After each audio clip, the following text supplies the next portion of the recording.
One day a wealthy businessman came across a beggar sitting by the roadside. He observed the man for a moment and then asked, "You look strong and healthy. Why are you begging instead of working?"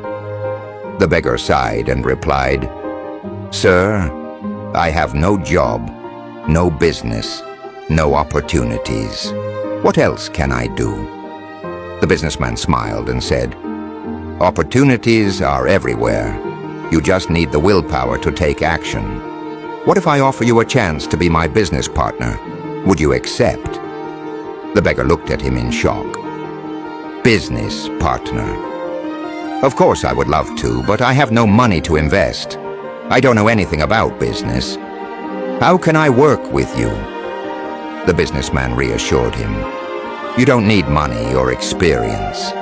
I own a rice plant. You just have to take rice from there, sell it in the market, and at the end of the month, we will share the profits. Does that sound good to you?" Hearing this, the beggar was overwhelmed with joy. He fell at the businessman's feet and said, "Sir, you are like a messenger from God.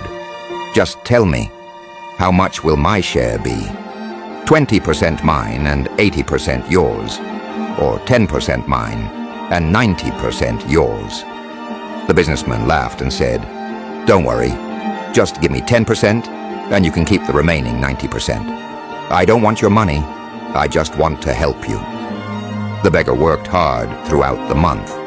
He spent his days and nights selling rice and made a good profit. But when the time came to share the earnings, he started feeling that even giving 10% was too much. He thought, "I did all the hard work. I spent all my time. What did this businessman even do?"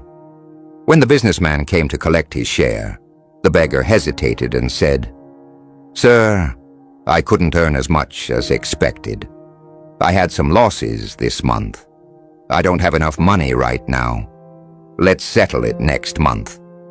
The businessman nodded understandingly and said, "All right, if you had losses, just give me 5% instead of 10%.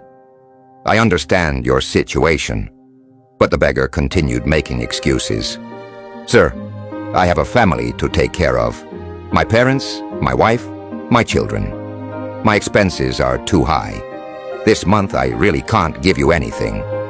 The businessman patiently said, "Fine, then just give me 1%. Even half of 1% will do. Just a small portion. After all, I gave you this opportunity, a new life, a way to survive and grow. But if you can't give me anything at all, then maybe I made a mistake in helping you." Still, the beggar refused to share even a small portion of his profit. At this point, the businessman smiled sadly and said, "I know you made a profit, but now you are lying to me. Tell me, if you were in my place and someone treated you like this, how would you feel?"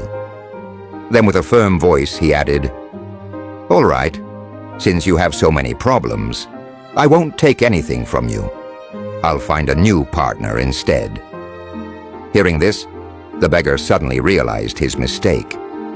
He fell to the businessman's feet and said, "Sir, everything is yours. I have nothing. Take all the profit and give me whatever share you think is fair. After all, it all belongs to you." This isn't just the story of a businessman. It's the story of you and me. It's the story of God, the one who gave us everything, life, health, opportunities. Yet we often forget to thank Him. God doesn't even ask for 10% of our life. He doesn't need hours from us. Just remember Him. Thank Him for His kindness. You may be running a business, working a job, studying, playing, or singing. Whatever you do, never forget to keep God as your partner. Give Him a portion of your time. Don't disconnect from Him. Because if He removes you from His partnership, you will be left with nothing. Just like the beggar in this story. If you received this message, comment, "God is great," and share it with your friends. Stay blessed.